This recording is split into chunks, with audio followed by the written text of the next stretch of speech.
if you learn about yourself, if you're able to dominate your thoughts, your emotions, what you have inside, you're able to have spiritual growth with this. So it is a very, very nice tool if you want to use it in the future, or if you're using it right now. That's why I call this use the power of your dreams to create your reality. Because we can plan dreams. There is nothing that has happened in your life that you have not dreamed before. The thing is that we don't remember our dreams. That's why when you see out there and you say, no, but this, I feel attracted to this guy. There is something there because that is the man of your dreams. You already dream about him before getting into contact with him. This is the house of my dreams. I already dream about the house before. So when you see it, you know it. There is something inside you that confirms that this is the person, the place, the situation that you have to live. Okay, we're going to see all this. So it's a lot of information. It's very important if you don't have, I have here paper for you to take notes, because I would like that you take the notes, especially of the archetypes and the symbolism, because from now on, the idea is that you have a diary of dreams, that you remember through all this week until the next session, what are your dreams about. So this is especially theory, and the next class is going to be practice. So with the information that you come with, we're able to analyze, okay? You want paper? So we're going to see what is a dream, what is a lucid dream, because there are different. Let me give paper, because then they will ask There you. is paper. Which one is the paper? How to plan new dreams to create your reality. How to delete nightmares. It's very, very important to delete the nightmares, because remember, what you see in your dreams is something that you can manifest in your normal state, awakening state. And how to recognize that you're living your dreams. Alright, so what happens when you're dreaming? Before getting into lucid dreaming, we need to know what is the dream. Dream is a state when you basically block all the outside information or senses that your senses capture from outside. So we are basically blocking the external stimuli. It's a place, it's a moment, it's a way of thinking in which your brain has very low action. So the part that says myself, like the whole system that has to do with me, with I, is turned off. It's like it is a moment in which my ego is not talking. What is happening is that I'm inside creating story in which I am the main character out of my memories, of my thoughts, and out of my emotions, but completely without judgment. There is nothing that my ego or my mind needs to block. So dreams are the pure essence of yourself. What you see in your dreams is how your soul, how your deepest desire would like to manifest the things, or would like to explain it to you. In this state, when we are dreaming, there is something that happens all over your body that is called REM, rapid eye movement, which means that your eyes go from one side to one side very fast, with your eyes closed, but you have this movement. Additionally, your heart rate changes. Your muscles of all the body completely relax. Your respiration, the way that you inhale and exhale, is different. So you are not only in a different state of mind, but you're also different in a way of your physical body. Basically, your physical body is like out in that moment. Here, we can see in the brain what is going on. When we are awake, let's say the red part is what we are more using. Depends if you are right or left brain, but you are basically using all of your parietal, the front part of the sides part of the brain. When we are in a lucid dreaming, we only work in this area, here. Here, it is very important because this part of the brain is the one that separates our brain from the brains of the animals. It's the one that allows us to take decisions in consciousness, which means that we are doing the right or the wrong. So internally we know if we are in line with our heart. which means everybody has its own judgment according to the actions that you take. So there is no good or bad. The situation is that you know when you are in the correct way. Am I making myself clear? Okay. We can have also REM state and not having a lucid dreaming because there are different stages of when you are sleeping. I'm going to explain that. In the moment where we are not dreaming, not having any lucid dream, then our our brain has this type of action. The difference between this one and this one are the waves of the brain. Here he is in theta and here he is in delta. Let me explain you a little bit more this. So here is the sleeping cycle. The sleeping cycle lasts around 90 minutes, which means that you can have 6 or 7 dreams, like 7 cycles during a night if you sleep 8 hours, right?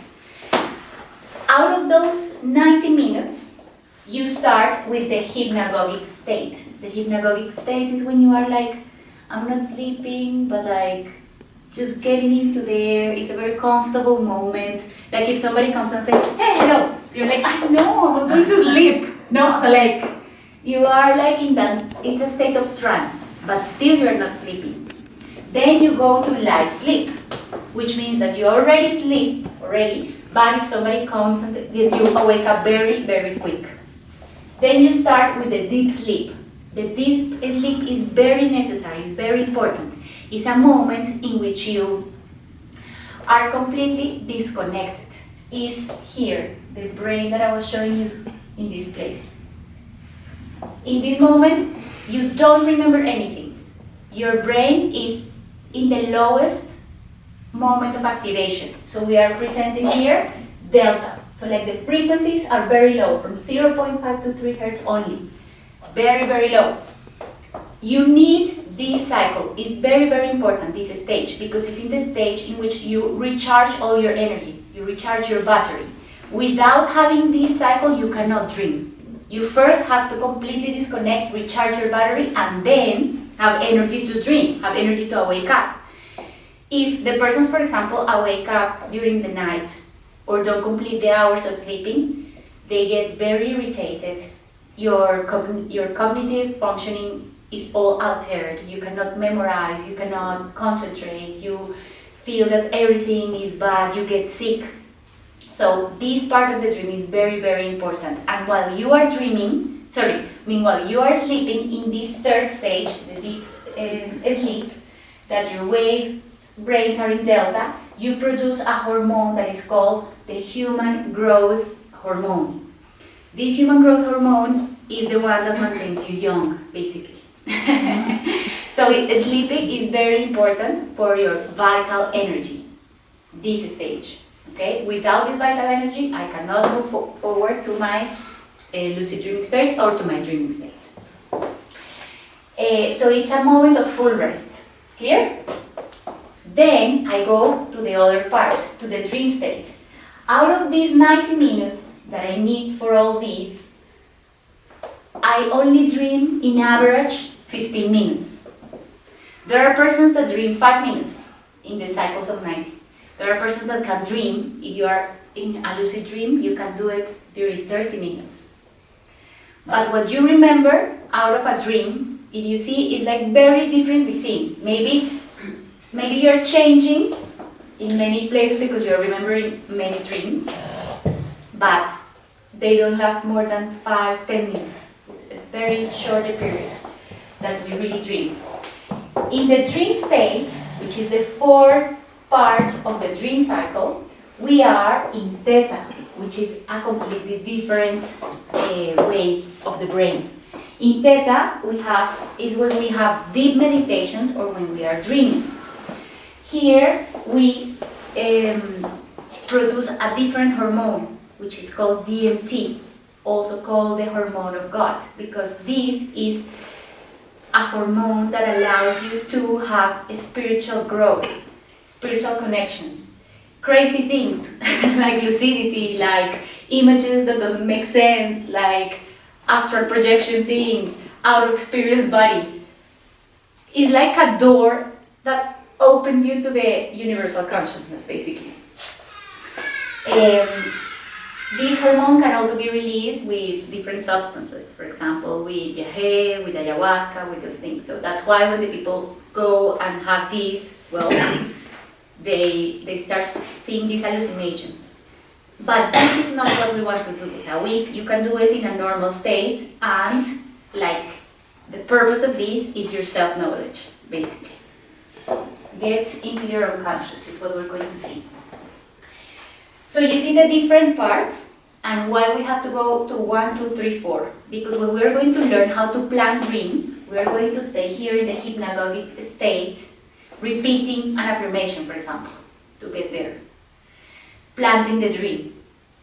So when we pass through that, then we can dream about that. So we have to use the conscious state, the awakened state, in order to modify, to act, or to change the dreaming state. And always have this. If we just jump and skip it, then we're not going to have the energy in our dreams. And it's very important to be very energetic there. We're going to see why as well. Okay, everybody dreams. This is very important because people say, I know, I don't remember my dreams, or I don't dream. No, that is false. The only group of people that cannot dream are the ones that have been diagnosed as criminal psychopaths. Yeah. So, if you say that, it's better that you say that you don't remember your dreams rather than to say that you don't dream. Because they are the only ones, and they have a condition of the brain, that's why they don't dream. So Why his they brain have never go into theta state. their dreams. These clinic psychopaths. See, the problem with them is that you're going to see that when we go into theta, we're basically accessing our subconsciousness. And when you have like a situation like this, you have so much guiltiness and so much shame and so much very bad emotions that make you crazy. So your subconscious basically block the access to that. But that's another psychological condition that we're not going to treat here. You only know that you dream. Okay. It can also happen during a waking state. And there are persons that were recognized to have lucid dreaming, which is called daydreaming. Like for example, Mozart, Beethoven, Mark Twain, Albert Einstein were people that had the ability to change during the waking state their brain waves to theta. So like when you're such in a relaxation and you're just having like with your mind going there, and with an encephalogram they are able to measure the waves of your brain, and you are in a different, you're not in beta, so like you're not here, which is like, hey, hello, come on, this is my memory, I'm talking to you. This is the normal state that we usually are when you're driving, when you're talking to somebody.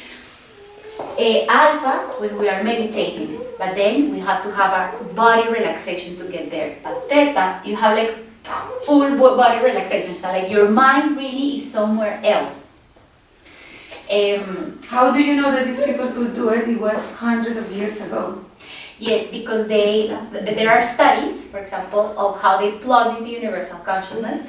They see, and according to their behavior, like people that were in the same period of time describing their behavior, that, for example, there were moments in which they were there but not there, how they were moving their eyes, things like that. But also our hypothesis. The thing is that when you plug into the universal consciousness, because you really open that door to see what is there, you come with brilliant ideas, with brilliant things. And so for you to know that also it can happen during your awake state. Lucid dreaming is to reach that higher brain frequency state, okay? And I have a question. In which part of the dream is there when people is, ¿cómo se dice sonámbulo en inglés? Sleepwalker. Sleepwalker.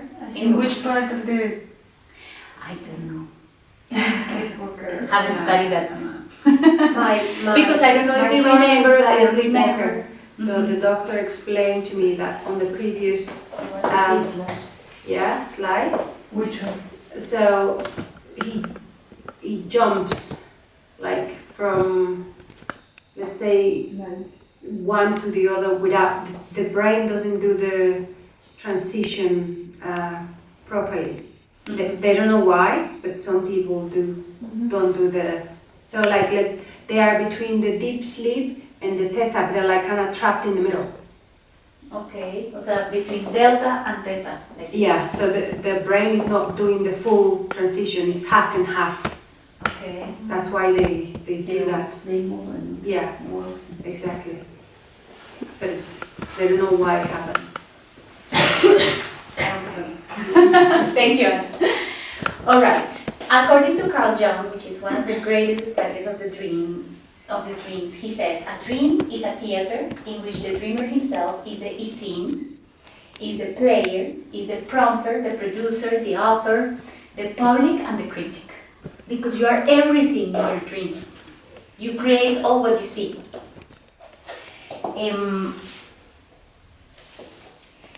Of the dreaming cycle, now we need to know what is to have a lucid dream. In the lucid dreaming, there is a completely different story because even though you are the main character and everything, you control your dream. Well, maybe the word control is not the appropriate word because you need both yin and yang energy to enter into your dream. Control also comes from the yang energy, which means like the male energy that wants to control. And it is a co-creation with what you find out there that is completely completely yin. So that's why it's like so low and strange and like, so it's a co-creation. It is not that you can control your dreams. But the difference between a dream and a lucid dream is that the lucid dreamer knows he is in a dream.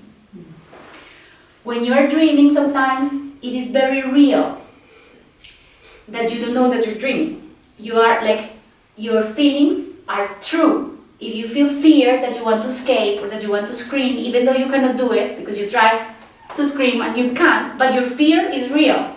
Your senses, especially when you see, when you listen in a dream, are real. Not when you touch, for example. And this is one of the things one of the tools that we're going to introduce in our dreams to be able to know if we're dreaming or we are not dreaming. For example, the Tibetans used to pinch themselves. Like, I'm dreaming. If it hurts, I'm not dreaming. If it doesn't hurt, then I'm dreaming. The Toltecs, they see to their nose, for example. Okay, if I have nose, and you have to practice in your waking state, okay, I am here. If in my dream I look to my nose and there is no nose, then I'm dreaming. The hands, you look to your hands 10 seconds every day. Okay, I see all the lines, I see the patterns, everything.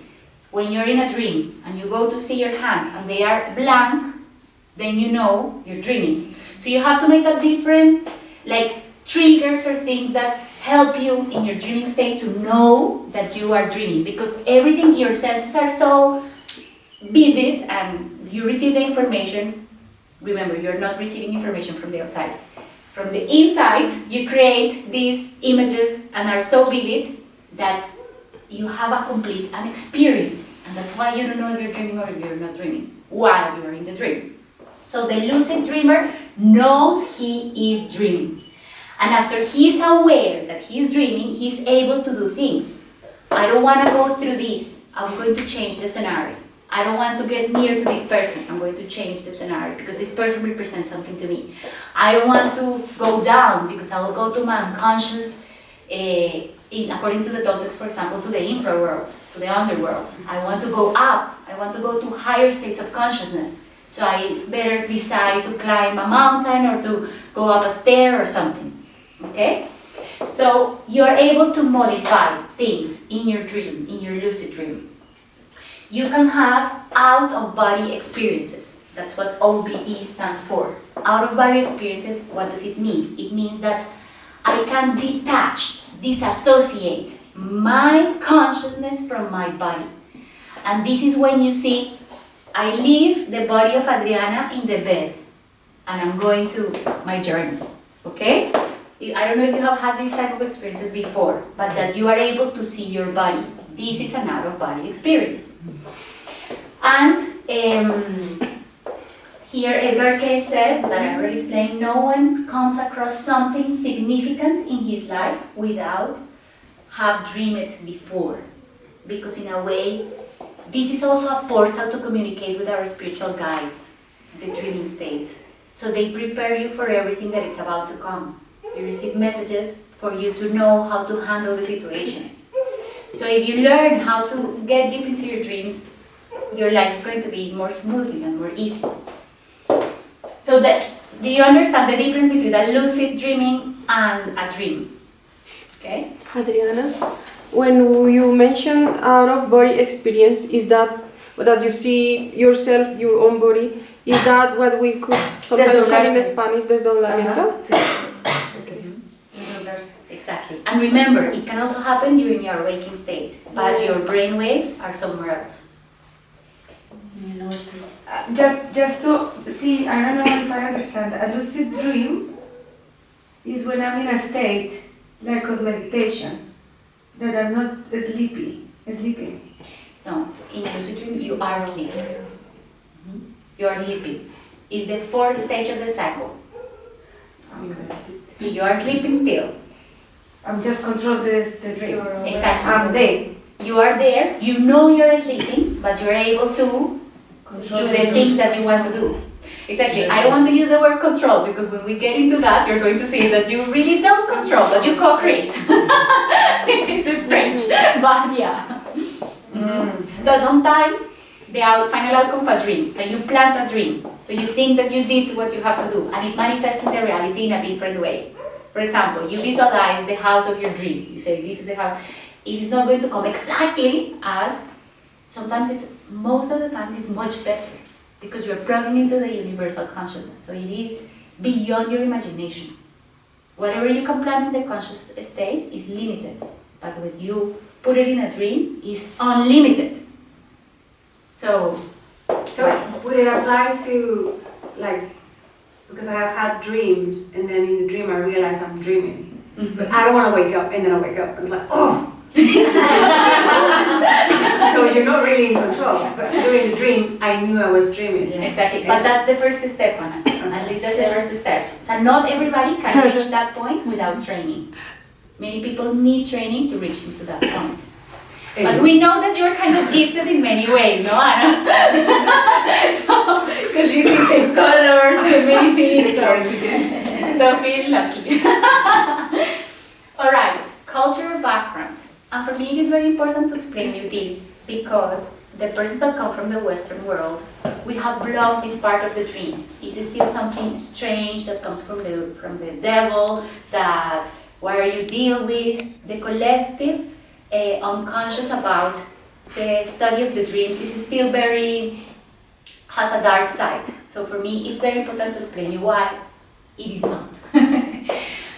Most of the cultures that have been advanced and developed have studied their dreams. For example, the Greeks. The Greeks have temples that were called the Asclepions. In these temples, the people go, it was medicine. They go because they have a problem, a physical problem, and then they were received by a priest that was going to have them days or weeks, and they were going to write and ask to their dreams how was the cure to just heal what they have.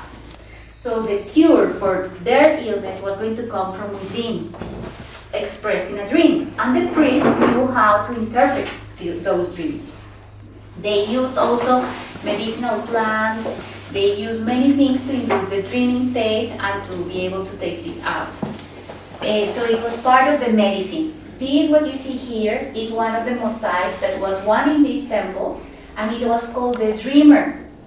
And see what it is, like a key point here. This dreamer has wings, which means that he was like not walking on earth. There were also the oracles. For example, the Delphi oracle is very famous, el oráculo de Delfos, and the persons, many persons, political leaders, many types of persons, the peasants, went there to know what was the meaning of the dreams, to interpret a little bit their future or their situation. The Greek, let's say, world was very male, But at the end, it was one woman, because at the beginning they wanted the most pure soul to be there. So they were like young girls that they select from very little, virgins and everything. But it turned out that when she was alone with the other person, they were strapped into a chair and they were covered their eyes. They were blind because they couldn't see the person. They guess that they really interpret the energy of the person. But they were raped and many things. So they say, no, it has to be an older woman and the person will never be alone in order to interpret their dreams. So this is a representation of the oracle. She is watching on water what he is saying, basically, interpreting the water. And we're going to see that there are many ways, for example, in the Toltecs, with the egg, when you put it in water, with the obsidian mirror. Like these reflexes of you shows you a lot of what it is in your subconscious. We're going to see this. Okay, but just to know, for you to know that there is not in only one culture, in many cultures around the world. Then Aristotle, Plato, and I forget the name of the other ones, and Socrates. All of them talk about dreams and lucid dreaming. They were lucid dreamers. Actually, Aristotle, in this book, you can read it, that is called On Sleep and Dreams, he received a lot of the information that he later taught about philosophy. And in this book it says, when one is asleep, there is something in consciousness which tells us that we, present itself, is but a dream. So that he knew in his dreams, what Anna already knows, that he was dreaming. He was able to take information out of there. The Egyptians, for example, this is a papyrus that is in the British Museum. It is a dreams dictionary. What they did was that they took their cultural symbols and give an explanation to the main things. For example, this beetle, have you seen the Egyptian beetle? It's a very potent symbol for them. It means the connection with Mother Earth because he crawls on the grass, on the earth. So when they see this in their dreams, it means abundance because the earth was going to favor them. Just to give you an example. There are hieroglyphics like this one. This is very clear. You have what they use or what they call bed for us in the present time. This is a pharaoh, or this is a person that was not from like the normal organization, social organization. Those were persons that were a little bit high in the scale, which means that they were educated, that they were profoundly religious, and they were favored by the society. So this guy sees himself here with a different clothes, we can say, but with wings, and he's carrying something and he's flying away. So here he is having an out-of-body experience. What basically means that his soul or something is going out of his body to fly somewhere. Okay? So there are many things that say that the Egyptians also use lucid dreaming especially to prepare themselves for the after-death life. And this is not a crazy concept because now, actually today, the Tibetans and the Buddhists use lucid dreaming to learn how to die.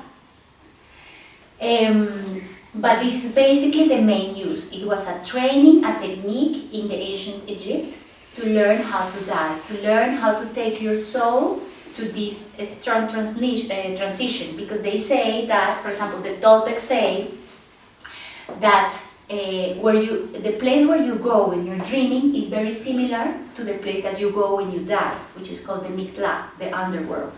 It's very similar. But the only difference is that when you are dead, the place feels so good that you don't want to come back. In the dreaming state, you feel good, but you can still have fears. But that they are very similar. Okay. In America, they were used in all America, like from the Native Americans at the north, in the middle, in Mexico, and at the south with the Incas. All of them used, and today still practice the lucid dreaming, the lucid dreaming states for their life, for create the life that they want. In the Toltec tradition, for example, have you seen this? It's a representation of a charmol. In all the pyramids of Mexico, you have a guy that is like this. In the Mayans, in the Aztecs, this is a pose, basically, and they have techniques, breathing techniques that we're going to learn here, of breathing, that induce this state of planting a dream. They see there disappear the reflex in the water, for example the Mayas, or in the obsidian mirror, for example the Aztecs, because what they want to do is detach myself from my spirit, because my spirit has a lot more possibilities than my person, than my personality, and my persona blocks a lot what I can do, my potential. Why? Because I judge. Why? Because of my ego. So dreaming, lucid dreaming, was a very great technique not to have the ego. They, at the moment that the Spanish arrived to Mexico, they found out universities, that people that went to the university to learn these techniques, and they were called the Jaguar Knights. The Jaguar Knights were trained in Malinalco to learn how to deal and how to do everything in their sleeping state. They work with the Nahual. There is a difference between the tonal, which is your awakening state, with the Nahual, which is your dreaming state, what happens in the night. So they learn everything that you can do during the night. What happens in your brain, what are the hormones that you have, how you can deal with this, how they can communicate with others. For example, the Incas and the Toltecs have very strong still communication telepathically during dreaming states, because you don't have the barriers of space and time. This is Xoaltli, which is the god of the dreams. If you want to search about him in the web, it's very interesting. And this is one of the recently, because most of this is preserved in the oral tradition. Remember that in Mexico, especially when the Spanish arrived with the Catholic Church, nobody could talk about this. This is like forbidden. But it is still awake in the cultural indigenous traditions. And this is one of the guys, Carlos Castañeda, who has been published many of the practices that still are done by the natives there. Well, the Incas and the Native Americans, they do a lot of techniques. For example, they go to fast. They fast for days in order to achieve these moments of lucidity in their dreams. They also use medicinal plants. They do many, many things. I put here the dream catcher here. So they program stones. Why? What is the meaning of a dream catcher? When you reach your state, when you are able to first remember your dreams, when you are able later to be in control of your dreams. Later you can plug into the universal consciousness, which is like a network, like a spider web. That's why it is represented like that, where the dreams of everybody are there, and they get connected and they get unified. So it's a big 3D web where you can see which are the persons that you are going to know in your life in order for you to learn the lessons that you choose before. So it's like the possibility to plug into there. So they program stones and they put these next to the place that they were going to sleep for the dreams not to go away, and they will be able to go there and come back. That is the reason of the meaning of a dream catcher. Okay, in the East, we saw, for example, the Hinduism traditions, the Upanishads book. First, it started like more oral tradition as well, like the techniques of how to get lucid dreamings and what was the potential inside your dreaming state. But then it was written in the Upanishads and in the Vedas, and in this book that is called the Vijnana Virava Tantra, are very clear specified the techniques for you to induce the lucid stream dream with breathing, with affirmations, and then you go into this state and then you can manifest. They use it especially for remembering past lives, to learn to overcome psychological problems, to heal themselves, and to learn how to die. These were the most important things that they used it for. Oops, I forget to explain you something about the Egyptians. I'll go back because that is important.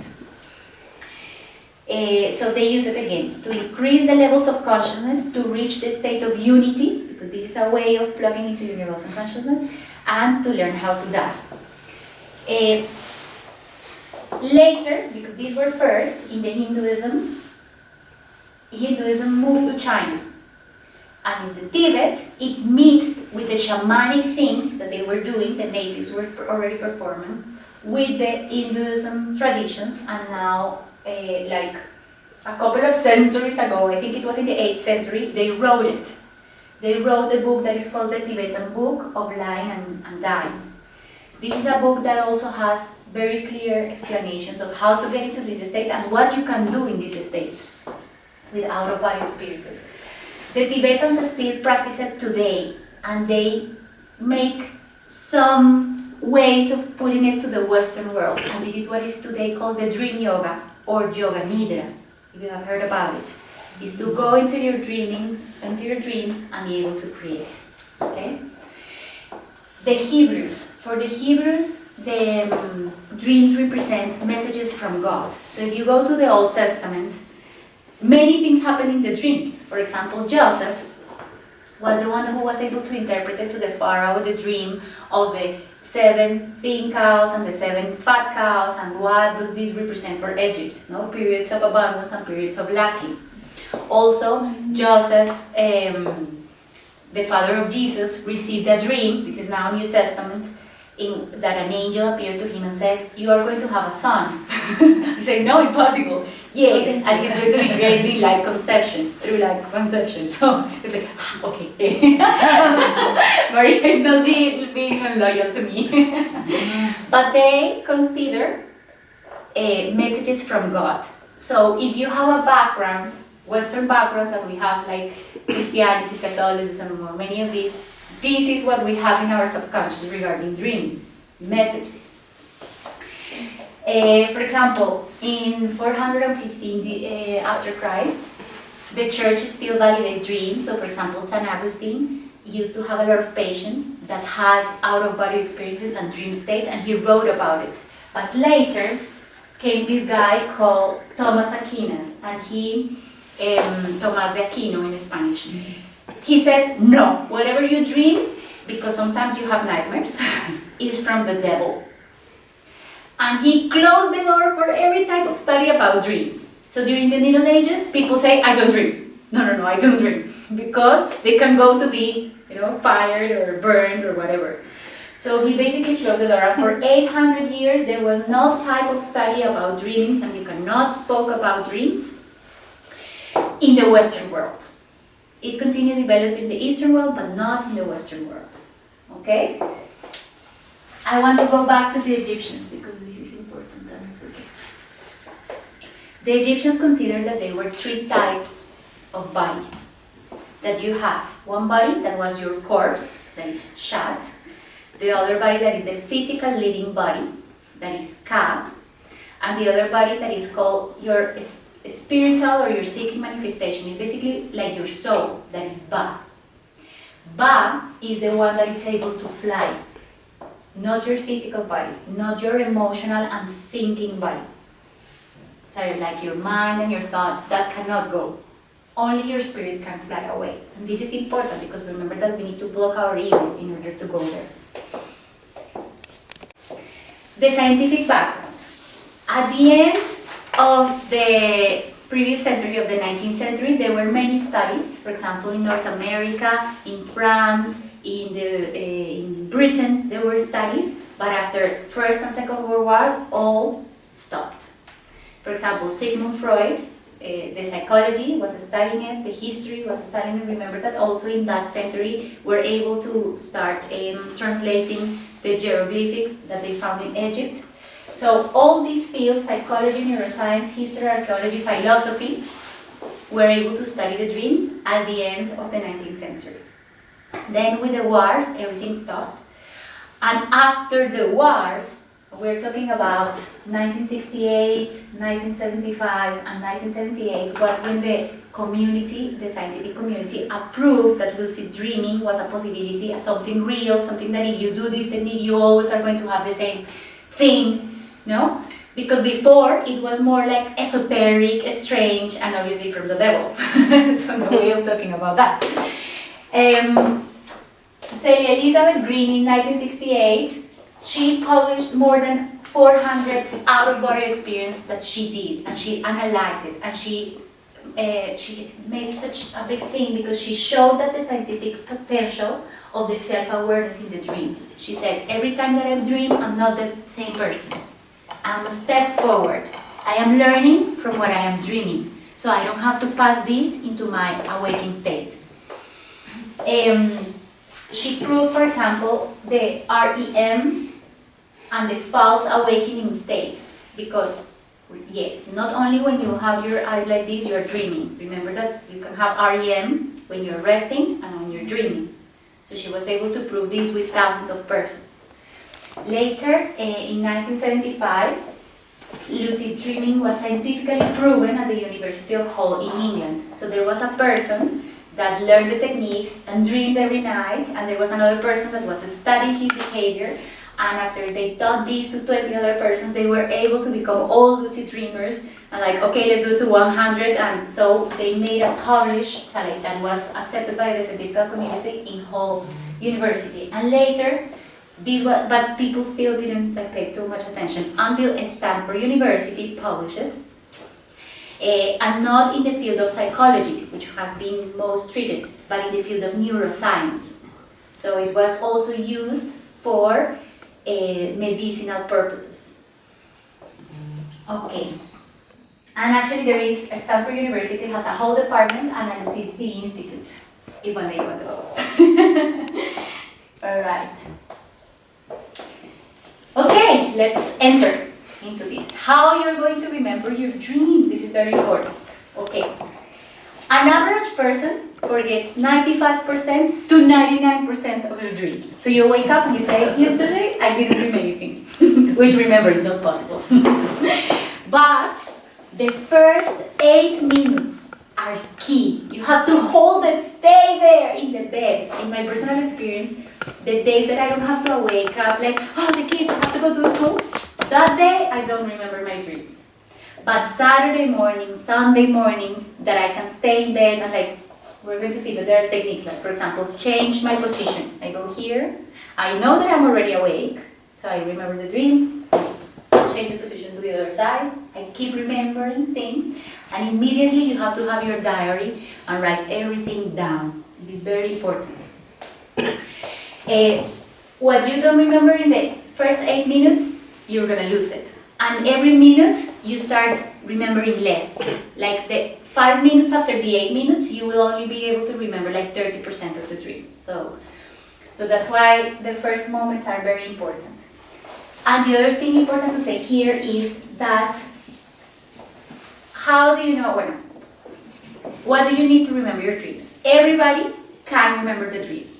And this is a training, it's a skill that you can develop. Like if every day I try to remember my dreams, I'm going to become better at that. Maybe the first time I don't remember my dream, the second night I remember a little from my dream, the third time I will remember a little, the fourth time I don't remember, but do it for a year, do it for months. Because if you try like the first week and you didn't have any results, it's like if you try to ride a bike for the first time and you don't have any results. So you have to get better at that. If you have some interest in remember your dream, you're going to be able to remember something. If you believe in your dreams, if you know that you have, sometimes you will remember, but this is come from your unconscious. Maybe I remember, maybe I don't remember, maybe I remember it when it is, the message is that important that I just remember it. If you're gifted, like Anna, for example, and you can maybe interpret the dreams of others, interpret your own dreams, if you're able to give a message to others, then you're going to remember your dreams, but these come from your superconscious. This is when you tap up there with the universal conscious. But a normal average person can train themselves and remember the dreams with the consciousness, which is what we want to do. Consciousness means that whatever I think, I can do, or whatever I'm thinking is what is happening. Okay? That means full consciousness, awareness. So that is how we want to remember our dreams. We can use positive affirmations. For example, I always remember my dreams. When you are in that hypnagogic state. So I already say goodbye to everybody. I already say goodbye, I'm already lying in bed, I put my blanket, I have my head in my pillow, and I start saying, I always remember my dreams. Until I fall asleep. The idea is that you create your own affirmation, because for everybody, you have a different thing that you want to reach with your dreams. You can also say, my dreams are always nice and healers, if you want to know how to heal yourself, or if you're having a problem. My dreams give me the message I need. For example, if you're inquiring about something, should I do this, should I not do that? So, my dreams always reveal me the message I need. My dreams until you fall asleep. I take the power of my dreams to my waking state. For example, that's another positive affirmation, which is like, whatever I'm going to do that, I'm going to do it in my waking state. Because remember that you need a lot of energy there, and you can bring the energy of your dreams to your conscious state. So whatever you want to do with your dreams is the affirmation that you create by yourself. These are just some examples. Second method to remember your dreams. You can program stones, for example, an amethyst. The way you program it is in the following way. You put it up, because when you are here with your intention, then I am in alpha state, not in beta. So, like a prayer, no? You move. I think, with this, I'm going to remember my dreams. And I strongly blow my intention in the stone. Like, it has to be blown that your clavicle goes like this when you put it, okay? And then you put this, you can put it inside your pillow, you can put it next to your, like in the little table there, that's your bureau, wherever you want to put it, but you can program a crystal and it will help you out with that. You can spray lavender. Lavender is also So very it doesn't matter the crystal, which crystal? This is amethyst. But The best two are amethyst and clear quartz for remembering your dreams. Because, for example, if you want to work with your dreams, we work with obsidian and we work with any others. If you want to heal a relationship, we will go with rose quartz, but the course in crystals is another day. For today, let's leave the amethyst and the clear quartz, okay? If you want to have spiritual experiences, it's more the amethyst. If you want to solve more problems and clear your mind and receive messages, it will be better more like the crystal clear quartz. Okay, so you can program amethyst or put essential oils of lavender, spray them there, or raw, smell, go to sleep smelling it, making your affirmation much better. You can use something like the one that I have there, like an infuser, to smell the lavender throughout the night, because it helps you a lot, physically to relax, and second, to reach the state that you want. Remember that you need a physical situation in order to reach those brainwave states. Then you can also program a glass of water. So you take a glass of water before going to sleep, and you program, in the same way that we program the stone, we program the water. We say, with this I will remember my dreams, and you drink half of the water. You put it next to your bureau. The next morning, you write everything what you remember, and if you don't remember more, you drink the rest of the water. And during your day, you're going to have flashes of more things of your dreams. So, like the agenda to write the dreams, it's very important to have it in your pocket. For me, I drink the other part of the water, and then I'm running, and then like, oh, I dreamed with this last night as well. I don't have a place to write. So I record it in the phone or something, because it comes whenever, or making the line for something, like I need to pay in Woolworths, and like the dream, like, oh, I don't have my agenda here. Because 5 minutes later you don't remember. So that's why I just recorded it in the cell phone. And this is very good and comes with the other one, because remember, you have to have like the first phases. So never wake up before 5 hours of sleep, because then you have not passed through at least 4 cycles of completely delta states that you have your full rest and all the energy to remember. But if you drink this, then you're going to wake up to pee like at 4 or 5 a.m. because you drink a juice before going. And it's perfect because it's a moment that you know that you're peeing, so you wake up, but you're still sleeping. Move around. Okay, this is what I'm drinking, this is what I drink. So I go to the bathroom, I pee and I write. And I remember everything. So this is a good technique. For example, last night I drank. I drink the water. So I was in there, and I checked the time, and it was 1:36. And you say, oh, it's too early. So I was supposed to come later, but it doesn't matter. So what I was dreaming, that was I was stand up like this with a white t-shirt, and there were some clouds, but in the middle, like a hole, like a lot of light on top of me. And at the beginning I was like, bueno, because I already know many of the symbolism, I was like, okay, the sky says something, the light, and the light was white. Okay, good, beautiful. But what happened? So like, what does it mean? And then when I was writing, it was very clear for me what came to me, and it was, you are guided. You are guided. For whatever thing, I'm going to be guided. So it felt so good. Okay, you can also use the alarm clock, but if your alarm clock doesn't awake you like in an aggressive way. Many times the alarm clocks put you like in an alert state. The alert state produces adrenaline in your body. What you need to have are relaxation hormones, not alert hormone. So you won't be able to remember your dream. Many scientists, especially in the neuroscience field, says you are able to remember your dreams if the chemistry inside your brain is okay, is balanced. If the chemistry inside your brain is not balanced, which means that you have problems of hormones inside, especially when you are very worried, when you think a lot, the things, when you have negative thoughts, when you have deep emotions, you alter the balance in your dreams, because all these emotions and thoughts had to do with the releasing of hormones. So you are altering the chemic in your brain. So if you are a very stressed person, it's very difficult that you're going to reach the possibility of having lucid dreaming. You have to be chill out, relax, in order to use this practice. The fourth technique. You choose the one that better serves you. But if you see, they are very easy.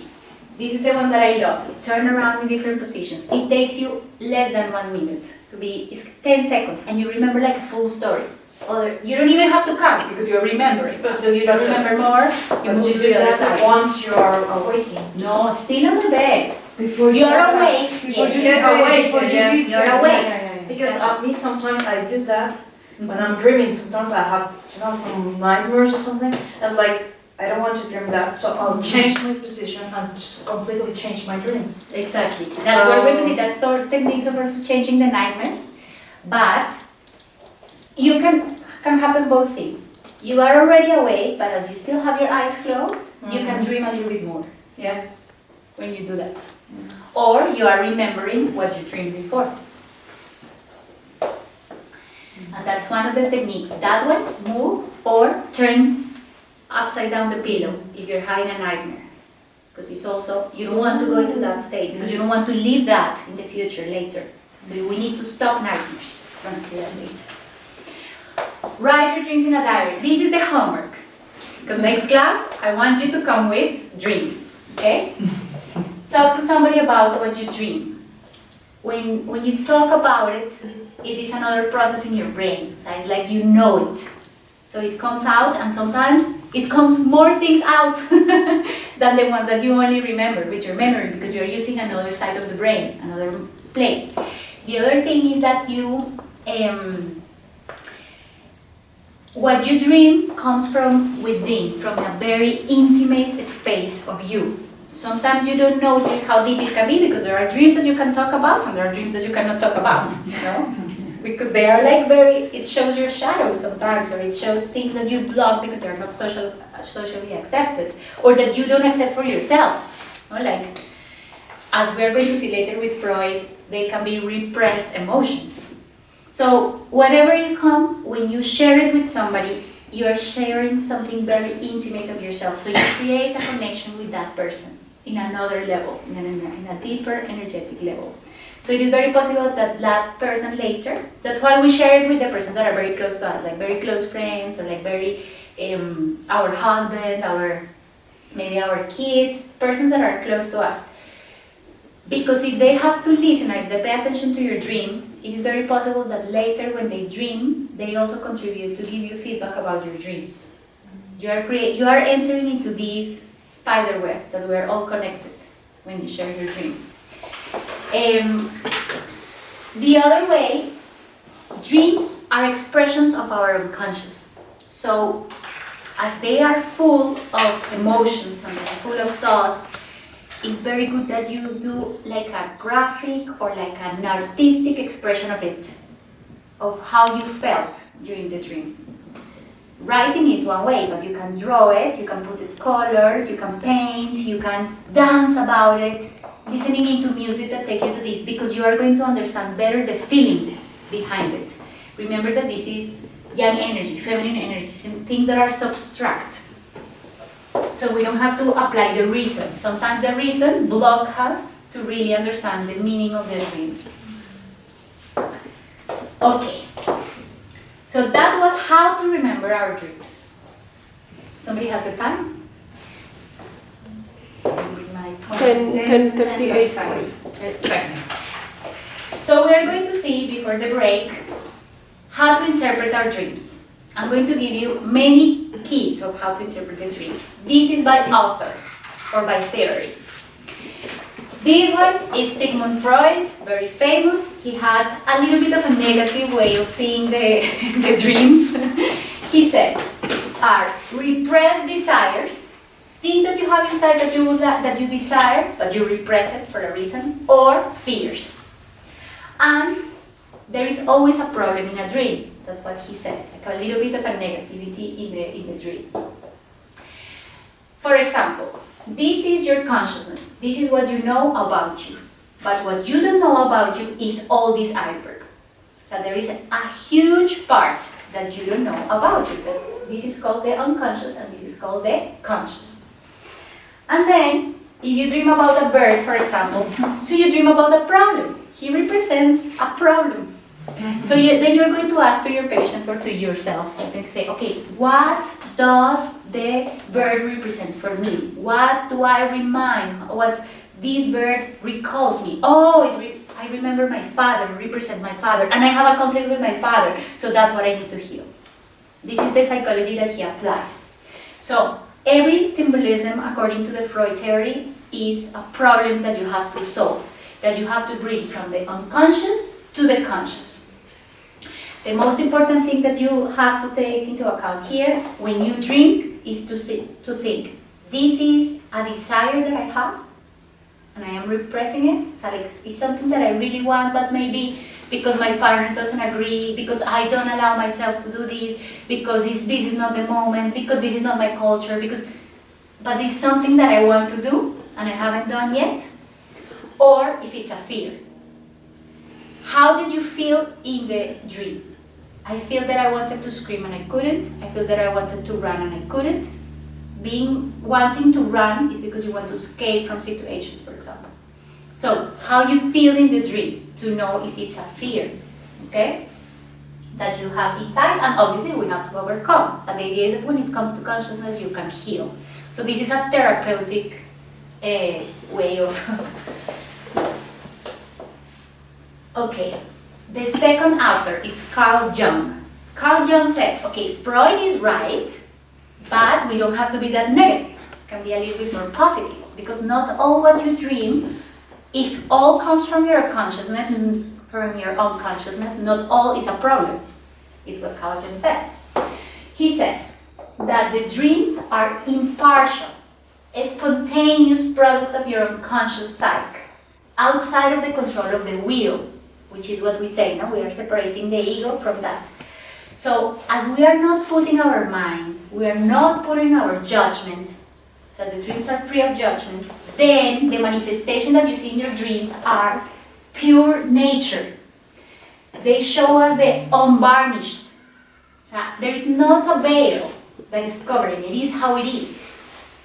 It's the natural truth, and are therefore fitted as nothing else, is to give us back an attitude that accords with our basic human nature, when our human consciousness has strayed too far from its foundation and run into an impasse. I'm going to explain this. What it means is that what we dream about comes from within us, and it has not the need of covering in any aspect. It is absolutely pure in essence, what we have there, free of our judgment, of our mind. And then it is there because maybe I disalign myself. Maybe this is a message to guide me, to bring me back to balance. It is in an aspect in which my subconscious is not in line with my conscious, in my words, in spiritual Reiki healing, when your heart is not aligned with your mind, when your behavior is not according to your mind and to your heart. So whatever you're doing means, it's time to go back to your normal path. How you do it? Follow your heart. Get to know that this situation is making you feel sad, it's making you feel fear, it's making you feel whatever. But if you're happy in alignment, you continue. So he says that, and his interpretation is the following. So we still have a little bit in the conscious and a lot in the unconscious. But he divides the unconscious in two. He says, you have your personal unconsciousness and you have the collective unconsciousness. The collective unconsciousness is something that we call archetypes, are symbolisms that are meanings or things for everybody. For example, adobe. Adobe is a symbol of peace. You know it, but you don't know that you know it because it's in your unconscious. But when you dream with adobe, it's a message of peace. If you go to a meeting or something, unless you have a personal situation with the dough that attack you and then it's a fear. So we have the collective and the personal, and always the personal is more stronger than the collective. But the collective are archetypes. If you are in balance, you will ask something. If you are in balance, which is when the mind and the heart is aligned, your archetype, the things that you're going to do in your see in your dreams, will produce you good feelings, feelings of satisfaction. If you are not in balance, then you are going to later come manifest with neurosis and lack of vitality. You're going to feel tired. You're going to feel frustrated. And this is the first step before manifesting an illness. Okay? So he says there is a collective unconsciousness right there. That is this spider web where we all connect in another realm that is not physical. That we understand a language that is out there. He also says, okay, what is the purpose of knowing this? You have to bring the things from your unconscious to your conscious to heal yourself, to get to know yourself. And some of the things, okay, so if we see the bird, it's not necessarily a problem. It's an archetype of what I already explained, you know. For example, birds are messengers, always connect the heaven with the earth. We can see them and they take the messages from this, from that, to that, why the wings and everything. So, in the personal unconsciousness, we have shadows. Our shadows, the shadows of our personality. But they are not all negative. That's why I put some gray and I put some blue. Sometimes you also block things that you live in your unconscious because they are not accurate for the time that you're living in this moment, for example, or for the society, or for the culture. Even though you are not able to manifest it or say it out loud, you still defend them in your unconscious. You know? For example, when you see that a parent is treating bad a child, so like your desire of justice or of being fair because you see that the kid is vulnerable, that the other one is abusing of his strength, and so like you inside feel like I need to intervene, but your mind says you never intervene in these situations. But that is a storage in your unconscious. That is not a bad feeling. That is not a problem. Obviously, you can block many other things that happen to you. So like when I was little, I was raped, that is something that I'm going to put in my unconscious and I don't want to bring through, even though I still have to bring it to my unconscious, to my conscious to be able to heal it. But what I'm saying here is that not all your shadows are negative. Okay? We can block many things for different reasons. But meanwhile, they are under the surface. are in the unconscious. We don't know that we have them. And archetypes and shadows and all these that we have here determine our behaviors, our thoughts, and our emotions. And we don't know why. All this is what determines that. And if you see emotions, thoughts, and behavior is like you. That is what determines yourself. So, in order to not be controlled by your unconscious, you bring all this to your conscious. Dreaming is a perfect way because you capture all those things that get manifested and then you get to know yourself. So you know that you are acting in this way because of this. You know that you can have the possibility of acting another way because of this. And when you dominate yourself in Buddhism, you can reach the illumination. So in scientific words, when you get to know about yourself, you can link to the infinite. This is the psychology of Carl Jung.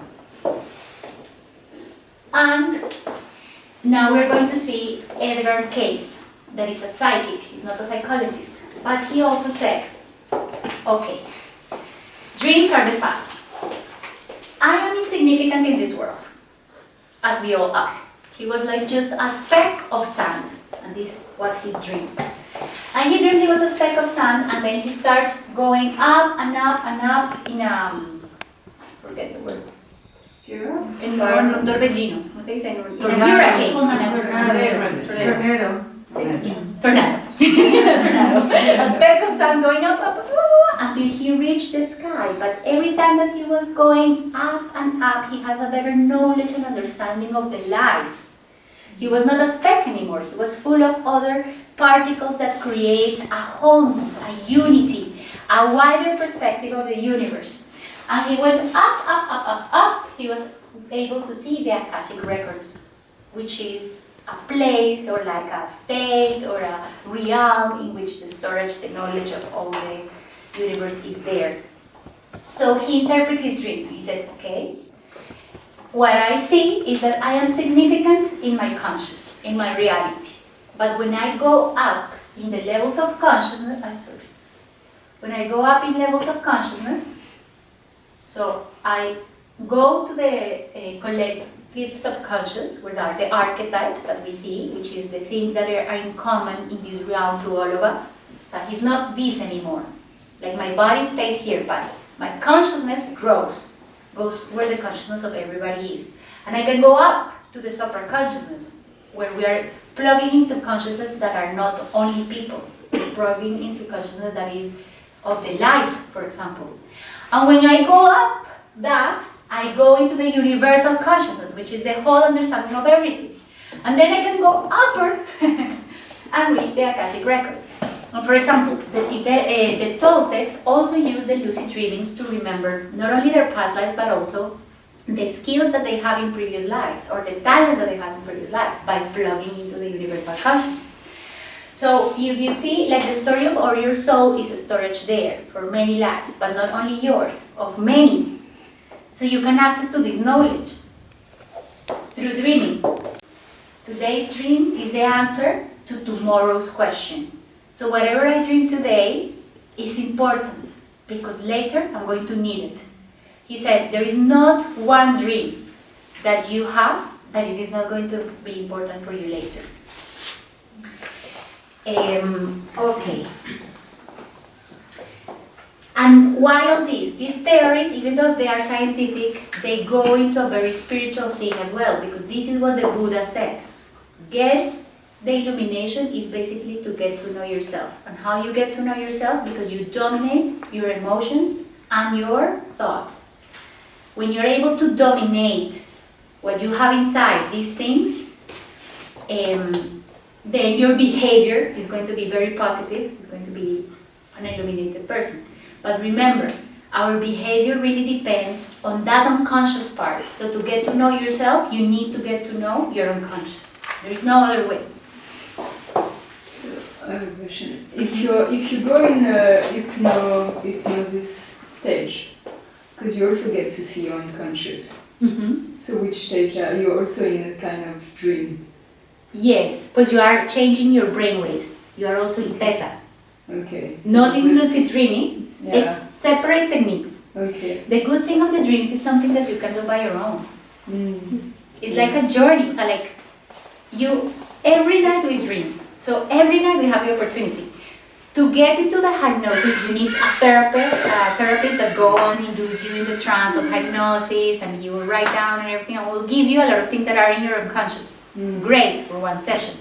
But if you really want to take advantage of this, for free, and very fun, because this is not difficult. If you see, drink the water, have a diary, say an affirmation, is fun. It doesn't take time. It doesn't take energy.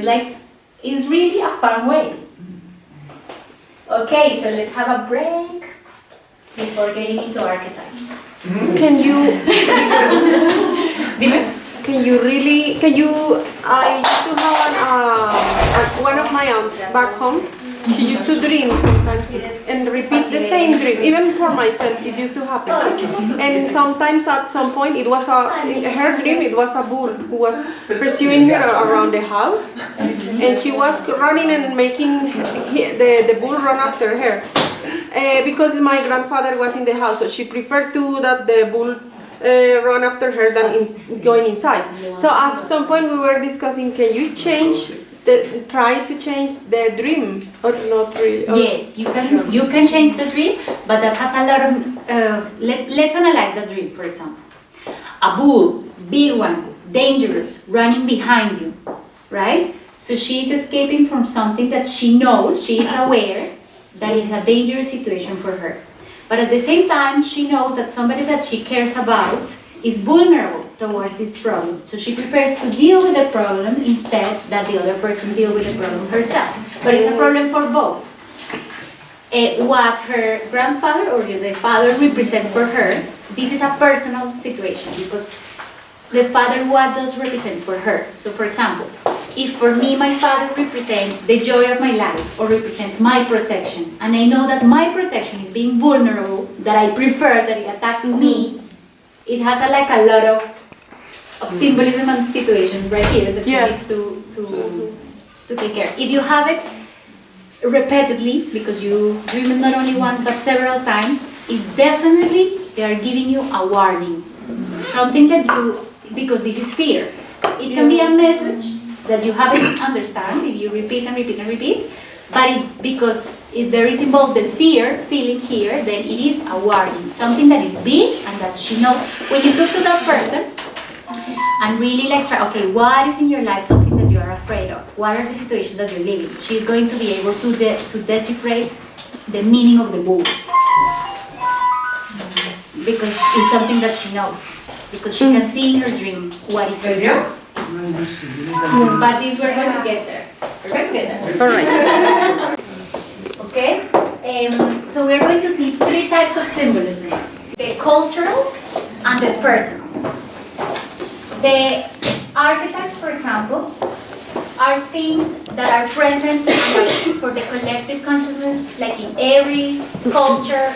Are things that have to do with human beings. That's why what we connect us all, it doesn't matter the culture, especially our animals and elements, because we have them in all the cultures.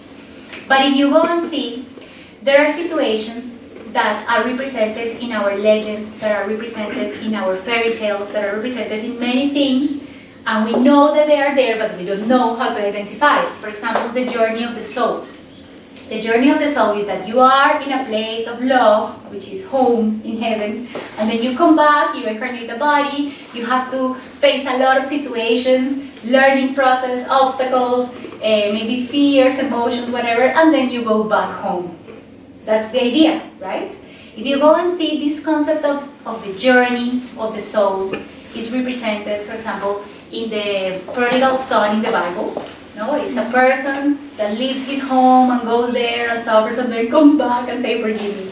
It's in the Wizard of Oz, the lady, also the girl that goes I put here because this is the Petit Chaperon Rouge, la Caperucita Roja, I forget English.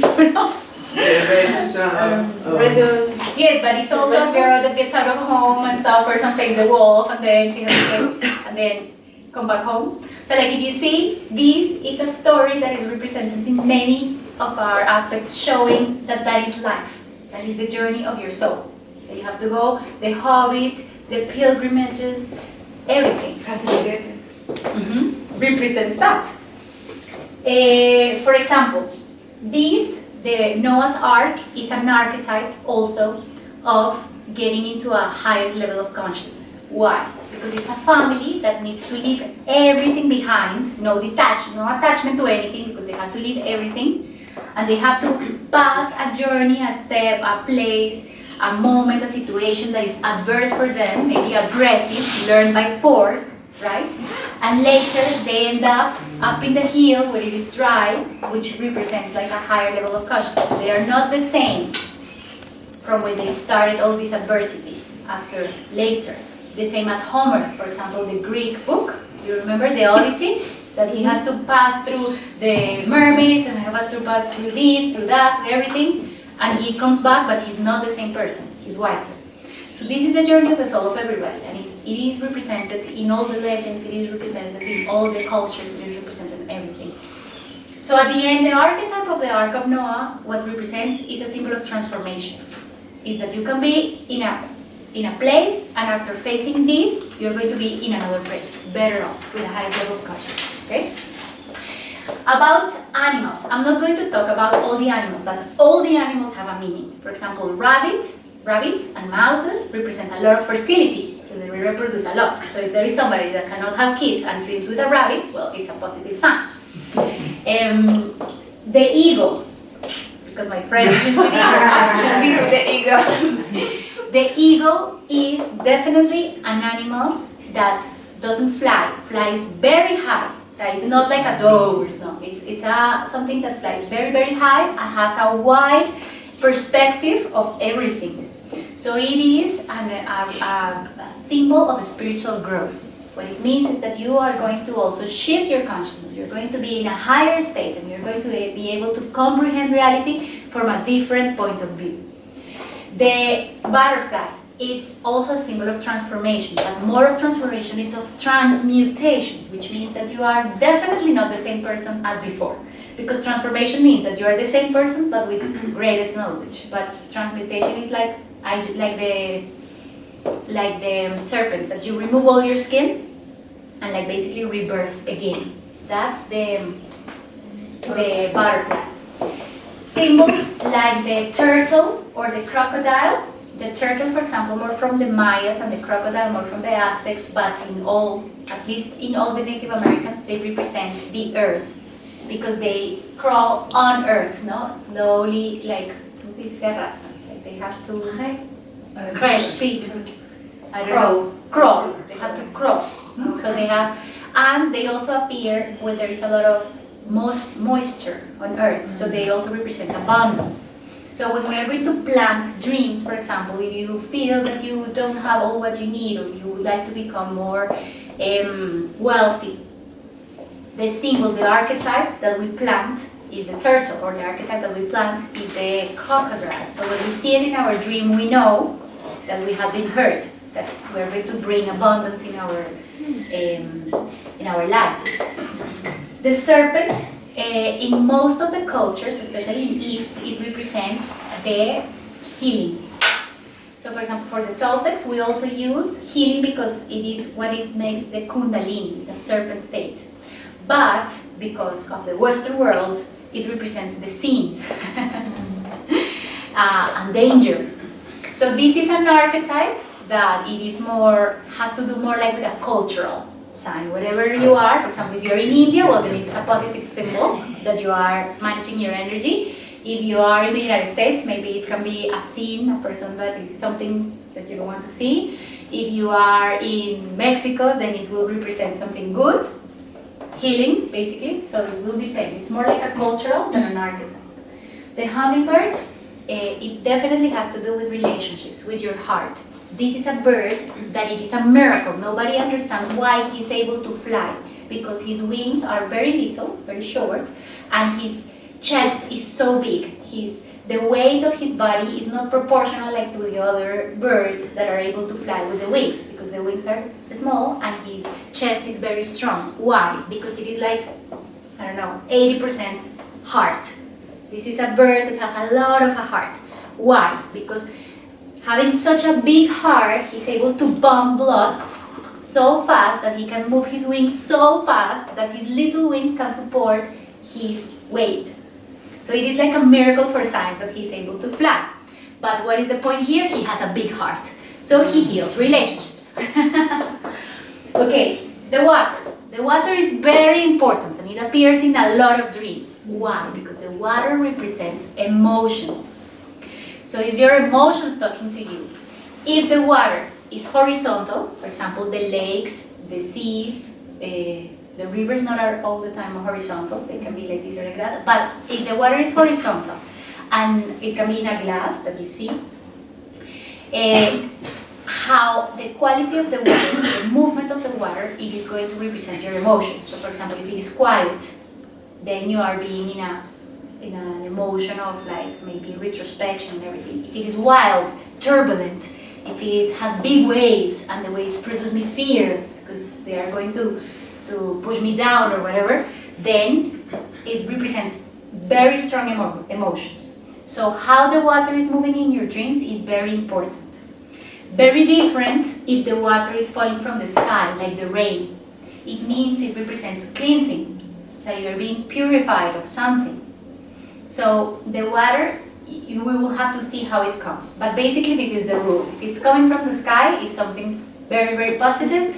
If how is the behavior of the water in your dream represents how is your emotion doing. The fire destroys. So for example, a lady that she dreamed that her house was on fire. And later, her normal conditions are what she was living was that and actually in the dream, the fire consumed her house. But she was not feeling bad about it. She was like in a neutral state, like seeing this happening, but not feeling bad or like struggling.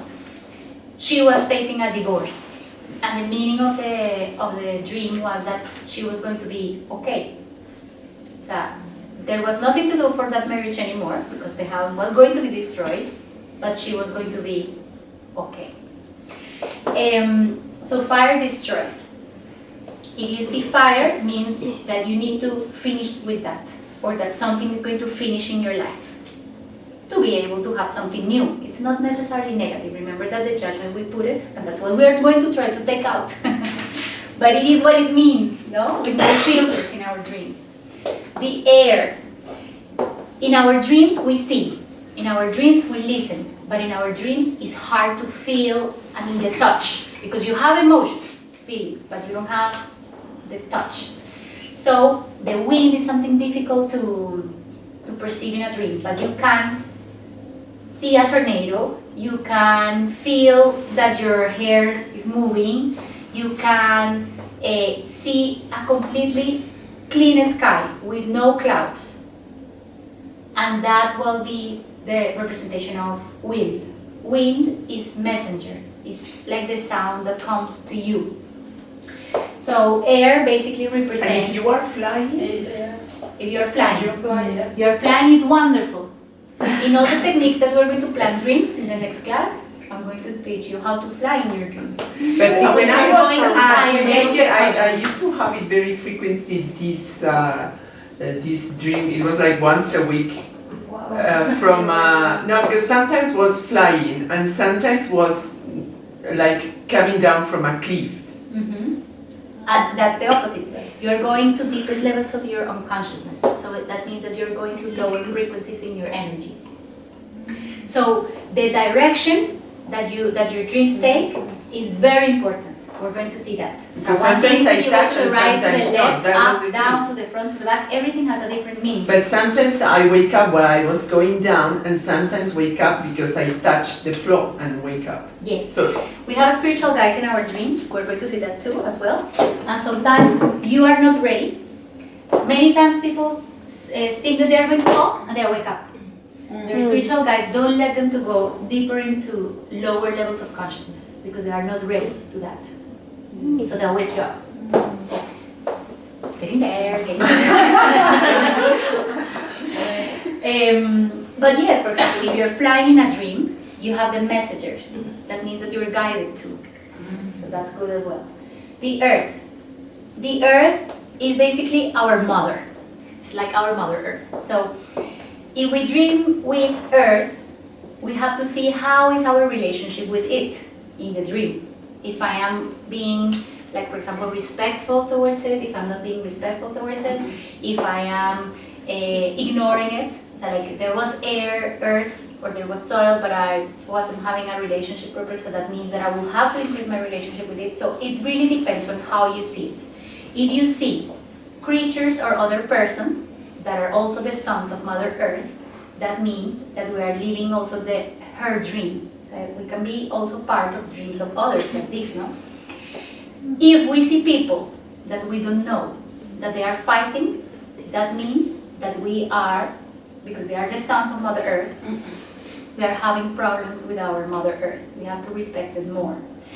This has a lot to do with your purpose in life. Remember that we come here to develop something to serve the world.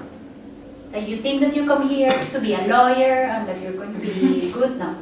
You come here to do something that only you can make for the whole world.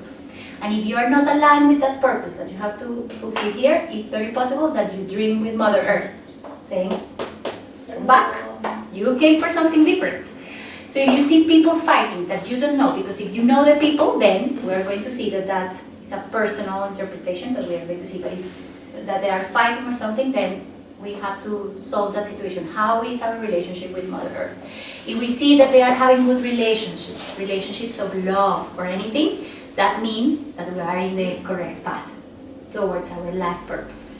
Okay? And what does that mean? Just a little about not this one, but a bird, like you are with a friend and the bird is coming on the table, you know? Birds are messengers all the time. Remember, it's the connection from heaven to earth. So if the bird comes to you, it's that a message is coming to you. And then we have to see the table. So like the table was in between the two persons or in which side, because it also is how we're located. Uh-huh. We are like this, and the bird faces both of you. Face, yeah. Yes, so exactly, like it's something that he wants to tell to both of you, no? But usually birds are positive messages, because what is your feeling in the dream? Remember, the feeling is very important. It's like, oh, it's cute, he came, no? Yeah. It's like a positive feeling. It's not like the bull, that the bull comes and stands up in the so the feeling is very important. And then we go and look the symbolism. Birds, for example, if you see I forget the word, a rooster. The rooster always represents the dawn of a new day. So they are like new opportunities because they sing in the morning. Or like, oh, so it's like, oh, a new day. Each bird has a different interpretation. But little birds in general, because you can go and search for the very little, but in general, it's like little messages, like little things that are going to happen in you. Like, hey, I'm here to tell you that something positive is going to come. Okay, let's go now to the cultural and to the personal. The cultural symbols are the things that are the same for a group of persons. The ones that I show you first are the same for humanity. These ones are the same only for a group of persons, like the one that I was explaining about the serpent. So the serpent is not the same from the Hinduism, from the Toltecs, so it's not the same. For example, if you see the Tower of Eiffel in your dream, well, that represents, what does it represent? France. The symbol of the Tower of Eiffel is France, but the personal symbol of the Tower of Eiffel depends. For example, for you, it represents my husband, my family.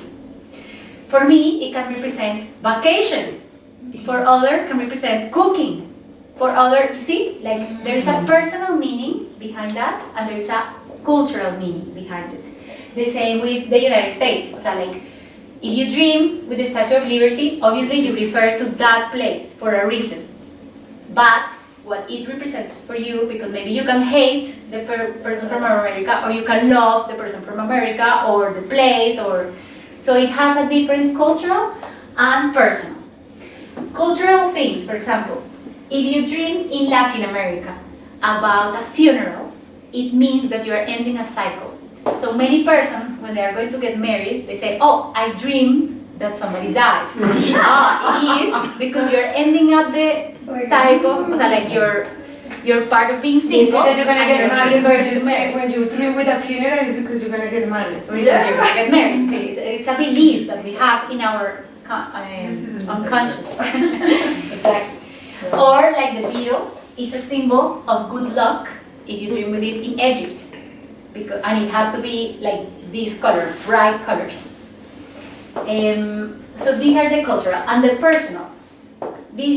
We have family members, and each of the family members represents something for you. The kids, for example, is not the same for you that for your husband. For example, for me, my son represents a lot of strength because he's big and he plays tough. And Sophie represents like soft, like love, and she always is caring and has this person, and I want to give her gifts. Like this is like in general, if I have to describe each of them with one word. For my husband is different. Like Alejandro will be, he's super wise. He's wise. And Sophie will be like the more tenderness and like a little bit crazy and joker and like, you know, so like, so this is personal. It's how you interpret like the message or the energy of the other person. So when you dream with a friend or when you dream with a family member, it's not that you have to go and say, hey, I dream about you, I have a message for you. It's what does that person represents for me? For example, I had a dream that I dreamed, like, look at this dream. I was in my uncle's house, but